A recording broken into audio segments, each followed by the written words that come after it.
Welcome to the new series Understanding the Constitution of India. In this series, we will be exploring the dimensions and introductories to the Constitution of India, how it is organized. This lecture is intended to give an overview, in particular bird's eye view of what is meant by the Constitution and how the Indian polity is organized. So, let us venture into the first lecture of the series, which speaks about Introduction to the Constitution and its framing. So, first and foremost question which we must ask ourselves is to what is meant by the Constitution. In these days in which we live today, in the contemporary polity, we have seen that the countries in the world are democracies. That is where the people have the say in ruling. They are the sovereign. So, Constitution in this particular picture lays down the foundational law, the basic law, and you can say it is the highest law of the land. It lays down the basic political structure. So, whenever we are speaking about something called as democracy, the democracy has been evolved from the Greek polity and political systems, which say that the people have the voice to choose who is going to rule over them. Now, when we speak about the concept of democracy, we will find that people will be directly electing their representatives or directly taking part in the law-making process. But given the context of the present day polities, it is next to impossible. Why? Because we have a very huge population which does not enable the public to directly participate. Then how to do so? You can do so by having elected representatives who are going to represent you in the law-making process. So, where these things are going, how these things are laid down, how the government has authority to control over us is everything which is laid down in the Constitution, which is the foundational law. It lays down the basic political structure. If you want to see the political structure of a particular nation, you have to first analyze its constitution. Constitution of any nation, let it be US, let it be India, let it be Canada or any other country, you will find that it will lay down the basic political structure and it will clearly spell out the authorities which who are responsible, in fact, for the governance of the country, the branches of the government. So, Constitution is a document which lays down the foundational or the fundamentals of a particular country. Now, the basic task of the Constitution is to define how a country is governed. There is a difference between governing a country and ruling a country. Whenever we speak about ruling a country, it is very easy to rule a country. You find a territory with people, you have one particular authority or a figurehead who is going to exercise his power without any kind of law or without any kind of guiding principle. If he is controlling the population, then you will call it as a rule. But not all rules are legal, or not all rules which is done by the ruler is legally acceptable. In order for a rule to become acceptable, it has to be in accordance with some or other law, however tough law that may be. So, when a rule is being imposed in a particular country in accordance with a particular law, then that particular system is called as governance. Governance is what we require in day-to-day life. Ruling, anyone can rule, any despotic ruler or any tyrannical ruler or dictator, they can rule the country very easily. But when it comes to governing a country, you require a set of principles. That is what the Constitution gives us. Now, mere giving of rules or ruling the country in accordance with a law book or in accordance with a set of rules and laws will not enable the country to achieve the true ideals of democracy. Then what is to be done? Then the Constitution speaks about something called as rights and obligations of the citizens. All the citizens who are there in that particular territory enjoy certain amount of rights and obligations. Some constitutions have very wide liberal rights, whereas you have some constitutions which speak about very tough obligations. So, it is the balance between rights and obligations. So, whenever we are dealing with democracies, there we will find that the rights of people are many compared to the obligations. So, all these things stem from something called as social contract theory. Now, what social contract theory tells in short is that all the people in the initial stages started ruling or governing themselves, but with the passage of the time, when the governance has grown or when the governance has become tough job, so what the people have done, they chose to come together in a social contract and they have created an authority called as state with the help state and the government, and the task of the government is to govern the people. So, they have surrendered their liberties and rights in favor of an authority in return for certain protections. So, that is how the democracy has evolved. So, the constitution not only lays down the rules according to which the country is to be governed, but it also gives certain liberties, that is rights to the public, and also it imposes certain obligations, that is the duties which a citizen should follow. Then, to understand the actual functioning of a particular democracy, you should you should understand the working of the constitution. You should see as to how the constitution functions, how the constitution is implemented. So, for the purpose of analyzing the political system in the light of constitutional law, we will see that the constitution essentially establishes the three different organs of the government, or three different organs of the governance, you can say. That is, the first one, the legislature, the second one, the executive, and the third one is the judiciary. So, these three organs are the basic foundational entities which are there in a polity. The job of legislature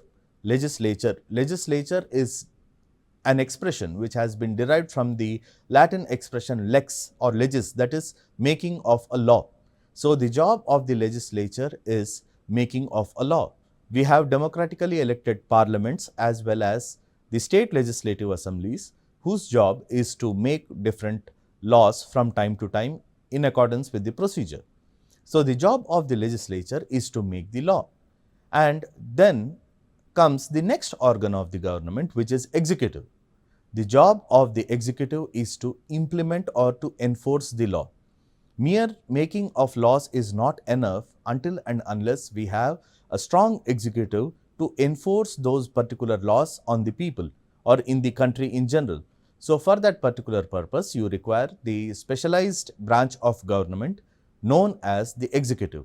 Now, here in executive also we have two divisions, that is, one is the political executive, the other one is the real executive. When we speak about political executive consists of the elected representatives of the people who are elected to both the houses of the state as well as the parliament, and they are popularly, as in common parlance, they are called as the Prime Minister, the Council of Ministers, the Chief Minister and the Council of Ministers. It is their job to implement the law which has been made by the legislature. So, these people, these category of elected representatives come under an umbrella term or a wider term of political executive. But leaders come and go, elections are held for every 5 years. In some cases, the assemblies and the parliament is dissolved even before the tenure. So, in that particular situation, we will find that no matter who comes and sits in the chair of the CM or PM, the governance in the country continues, the execution of the laws in the country continues. Then how? Through whom? So, it happens through a specific branch called as the real executive, which consists of bureaucracy.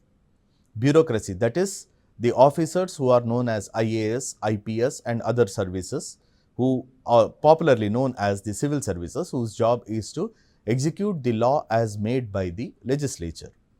Now, coming to the third branch of the government, that is the judiciary, its job is to interpret the law which has been made by the legislature and to resolve the disputes which arise when we speak about the execution of those particular laws in the day-to-day scenarios. For instance, a law prescribing traffic fees has been made by the legislature. The implementation is done by the ground level police officers. Traffic constable also comes within the meaning of executive. Now, if there is a dispute as to whether a person has broken that particular law or whether that fine has been justified in accordance with the law, that dispute falls within the purview of the third branch of the government, that is the judiciary. So, whenever we are speaking about the country as a whole, we will see that executive, legislature and judiciary has to work hand in hands with each other. Then only you can ensure that there is a proper governance. Then we will see that these three organs of the government are essential for the day-to-day functioning of the entire country in accordance with the constitution. So, moving a little bit back, we will see that the democracy has been derived from the Greek expression demos cracy. Demos means public, cracy means rule. So, it is the rule by the people. So, people are regarded as the ultimate sovereign in the country. So, if we analyze our Indian constitution, the first part of the Indian constitution, that is the preamble itself begins with a very crucial expression, that is, we the people of India. It says that we the people of India have given to ourselves this constitution. So, it clearly indicates that the constitution derives its source from the public, that is the people. It is we who have given to ourselves this constitution. So, people are the ultimate sovereign in a democracy. But just because people have right to rule that particular country, that doesn't mean they can rule the country in according to their own whims and fancies. People change, the society change, the societal values change, but there should be a definite system which is not susceptible to change or which cannot be changed just like that for years together. You require a proper system. People may come and go, but the system should go on forever. So, in that particular spirit, the constitution lays down the systematic way in which the entire polity is organized, a systematic way in which the people can express their opinion, a systematic way where people as the sovereign can govern themselves. So, in India, we follow the model of representative democracy. And in fact, if you see the other nations in the world also, majority of, not only majority, but overwhelming majority of all the democratic nations in the world follow something called as representative democracy. Now, the job of representative democracy is to see that the people elect their representatives in free and fair manner, and these representatives are elected to the legislatures whose job is to make the law. So, in fact, indirectly you will find that people elect the lawmakers who are going to make law which is going to govern themselves. So, there are very few countries in the world. For example, you have Switzerland, which speaks about direct democracy, where people can directly take political decisions or where people can directly involve themselves with the task of making the law. But that happens in a country where you have a very limited population or very limited geographical extent. But in countries like India, which is very vast and geographically very diverse, you cannot afford to have direct democracy, which will be very costly affair, very expensive and very much complicated. So, we have adopted the system of representative democracy, where the people are going to choose their elected representatives, and these elected representatives are going to make the law, which in turn is going to be implemented upon the very same people who have elected them. Then the constitution which we see is not a simple document containing the laws, or it is not a document which contains a simple ABCDs or set of rules. It speaks about the visions of the founding fathers of the nation. Our country, that is India, which we see today, it was not the same in the year 1947. In 1947, our country was divided into numerous states. That is, we can classify them under two heads. One is the British India, the other one is the princely states. So, there was one British India ruled by the British Crown, and on the other side you had more than 500 princely states, ranging from small ones which are few kilometers across to the largest states like Jammu and Kashmir and the state of Hyderabad. So when we speak about these situations, we will find that during the freedom struggle, it was the moment in Indian history where we have seen all the people cutting across different geographical barriers or different religious, region, cultural barriers. They have come together and fought for the independence of this nation. So how this nation has to be transformed, how the experiment of Indian democracy has to be carried forward. All these visions were envisaged by the lawmakers, that is the founding fathers of the Indian democracy, and these visions can be directly seen in our constitution, which tries to implement their vision and to develop the country in a progressive manner. And the constitution, if we see what it represents, we should know what it represents. Constitution is not like any other law which speaks about different set of rules, by rules, sub rules, etc. It speaks about the social, political and economic ethos, faith and will of the founding fathers of the nation. So it speaks about the social conditions which were prevailing at the time of making of the constitution. What kind of social values or societal values were there at the time of the making of the constitution, and also speaks about what kind of society which it tries to bring in the further working of the Indian democracy. So those visions can be directly found in the constitution. In fact, constitution is a representation of the societal values which existed back in those days. Then we have political ethos. What kind of political vision which our fathers of nation had? What kind of political scenario they envisaged? What kind of political scenario they wanted? What kind of political system they wanted to be implemented in the country can be directly seen in the constitution. And the constitution in fact speaks about the political spirit of India, that is the democracy. That is to ensure that we have democracy. That is to have a republican system where we have an elected head of the state. Then it also speaks about economic ethos. Economic ethos, that is economic ideals. Our constitution, unlike the other constitutions which are capitalist in nature or other constitutions which are socialist or communist in nature, wanted to have some sort of mixed format of governance where both it will be a mixture of capitalistic markets as well as the state controlled markets. So those ethos can be directly seen in the constitution, and the constitution speaks about these economic ethos more particularly in the directive principles of the state policy. Then we have the faith and the will, how the people are supposed to repose faith in the constitution and how the makers of the constitution have reposed faith in the future rulers of the country can be clearly seen once we go through the constitution. It lays down the basic framework of the governance, how the governance has to be done. In India, we follow something called as the federal structure.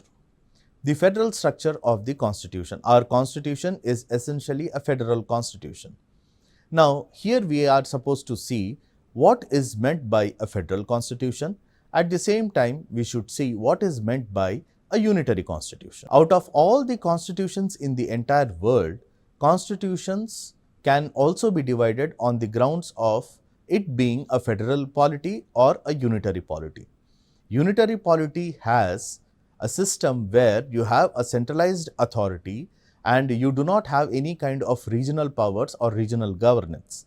The entire power to rule that particular country comes from a centralized legislature like a parliament, and you have local authorities who will exercise the powers as conferred by the parliament from time to time.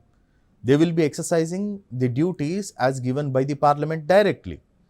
So, for smaller countries, it is good to have something called as unitary form of government. And one particular example is that of United Kingdom, which follows unitary form of governance where the British Parliament is the most powerful authority and all the regional authorities derive their power directly from the Parliament. You do not have something called as local state government. You have city governments like also known as county governments, but you don't have something called a state government like what we have in India. In India, we have something called as federal polity, where the powers are divided between the two entities or two governments, that is central government as well as the state governments. Central government, popularly known as the union government, has total control over the entire country, whereas the state governments have the total control with respect to their own states or provinces or union territories. So, when we are speaking about the federal system essentially speaks about the division of powers between center as well as the state. It is essential in a country which is geographically vast and diverse to have some sort of clear demarcation of authority between both the union as well as the state. Now, who is going to give such kind of demarcation, or where the rules or the scope of authority will be laid down? That is laid down under our Indian Constitution. So, federal structure, India is a federal republic, that is where the powers are divided amongst the two authorities, that is both the state as well as the union. So, when it comes to the division of powers, this entire chapter pertaining to the division of administrative, financial as well as the legislative powers is clearly given under the Constitution, and perhaps that is the reason Indian Constitution is the bulkiest constitution in the world. Why? Because when it comes to the clear demarcation of powers between union as well as the state government, you have the Constitution which clearly lays down what is the scope of authority of the union government, as well as you have the Constitution speaking about what is the scope and authority of the state government. So, clear-cut demarcation of powers and authorities which is given in the Constitution itself has led to the bulkiness of the Constitution. In fact, that has made our Constitution the bulkiest constitution in the entire world. If you compare with the other constitutions of the world, you will not have any constitution which is as detailed as Indian Constitution when it comes to the division of powers between the center as well as the states. Next, remember that Constitution is not a dead letter, but it is a living document. Constitution, if we see, you can go and you can purchase the Constitution book from any kind of bookseller, and you will find that it contains all the different rules laid down or organized in different articles or various articles. Here you will find that whatever it is there written in the Constitution, it is not something which is a dead letter or something which is written in black and white. The Constitution itself is a living document. It is the testament of the aspirations of the people, the aspiration of the founding fathers of the nation. So, the Constitution always remains a living document, and the beauty of the Constitution is the Constitution evolves in accordance with the needs of the society from time to time. Constitution evolves in accordance with the needs of the society, whatever they require. Today, the country may require something, and after 20 or 30 years, the country may require something else. In accordance with the requirements of that present age, the Constitution also keeps on evolving from time to time. The Constitution is very much a living document. Why? Because according to the jurists, if a law is not evolving, then it is a dead law and it serves no purpose. So, for ensuring the proper governance for the future generations, etc., you require a constitution which is a living and the most dynamic constitution. In fact, we can say that our Indian Constitution is the most dynamic constitution in the world. It can be clearly seen from the number of amendments which we have made till now. There are more than 100 amendments which we have made to our Constitution in this long era of 75 years. What we have seen is, in accordance with the needs of the society, the Constitution has been amended from time to time. So, that is the job of the Constitution, that is to remain as the living document, a living law which is suitable for the times in which it is going to be implemented. Now, even before we can analyze the various aspects of Indian Constitution, first we have to see the historical background. Why? Because history is not a mystery. History is used to learn about what we are going to do in the future. History holds a key and it gives us clue as to what should be our next course of action. There are many lessons which history teaches to the present day governance. So here first we have to see in brief the India's freedom struggle, more particularly the last stages of the freedom struggle, that is from 1930s till 1947. So this was a time when there was a growing turmoil in the Indian political scenario. You have seen that after First World War, the UK now had come to a knowledge that it no longer remains the most superior power in the world. Britain started losing control over the Indian subcontinent. We have seen that many leaders, there was a huge political awakening in India. People cutting across the different geographical barriers have advocated for the freedom of India from the British from time to time. There were many revolts, there were many uprisings, there were many demonstrations, etc., which happened against the British government. And now the people, right from the Kashmir till the southernmost states, now they have taken the resolution to ensure the resolution that the people are going to come together to form a new government or a new country like India. So here what we have seen is freedom struggle. It starts from 1935. In 1935, as a last attempt to have control, if we look at the brief history, that is constitutional history, in 1935, the British government, in an desperate attempt to control Indian subcontinent, had passed something called as Government of India Act 1935, which forms a federation. And it envisaged formation of a federation consisting of British India as well as the princely states. Now, the backbone for the present day constitution comes from the Government of India Act 1935. The Government of India Act 1935 clearly lays down the division of powers between the British India as well as the princely states. The modern day, the Government of India Act 1935 in fact remained one of the largest legislations which the British Parliament had ever passed till the year 2010. So you can gauge the fact that how detailed it was, and that is one of the reasons that the Indian Constitution, the present day Indian Constitution, is bulky. Why? Because majority of the content of the present day Indian Constitution has been derived from the Government of India Act 1935. However, the federation as envisaged by the Government of India Act 1935 never came into being.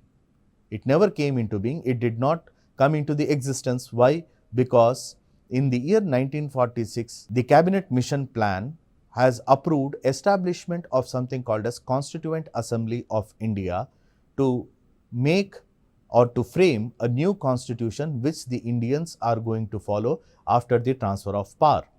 So, in that particular spirit, on 13th December 1946, Pandit Jawaharlal Nehru, who was one of the most vocal members of the Constituent Assembly and in the Indian political scenario, has moved something called as Objectives Resolution.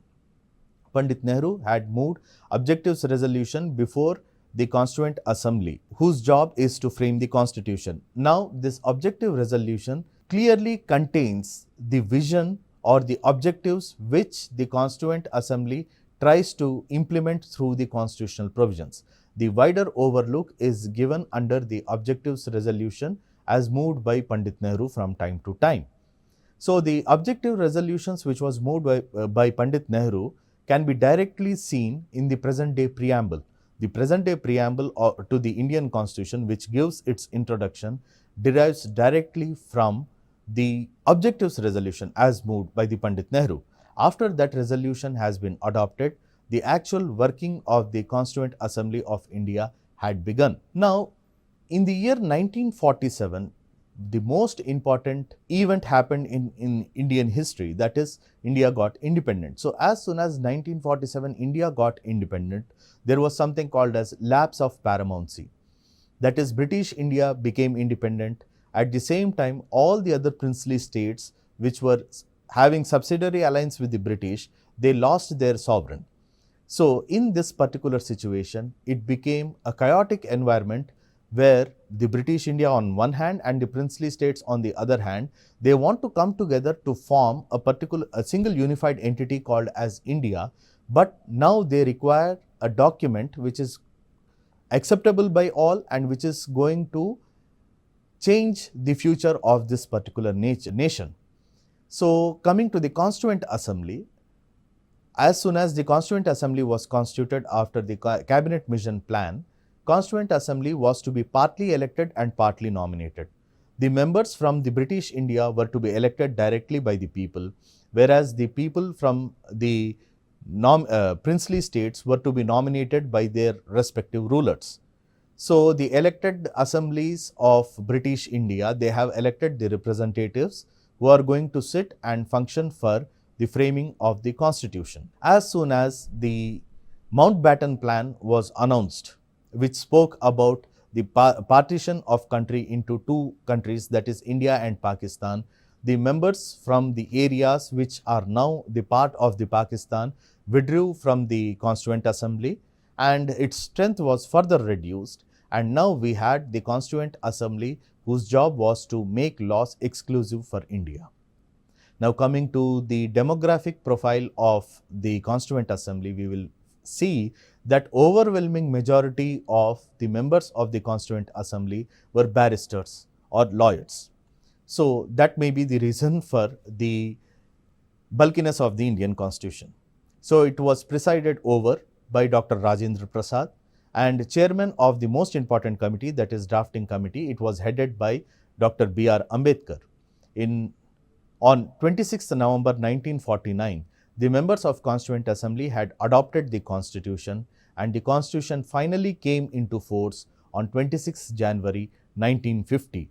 From 26th January 1950, we will see the journey of Indian Union. So, this is about the introduction to the basic necessities or fundamentals of the Constitution as we see today.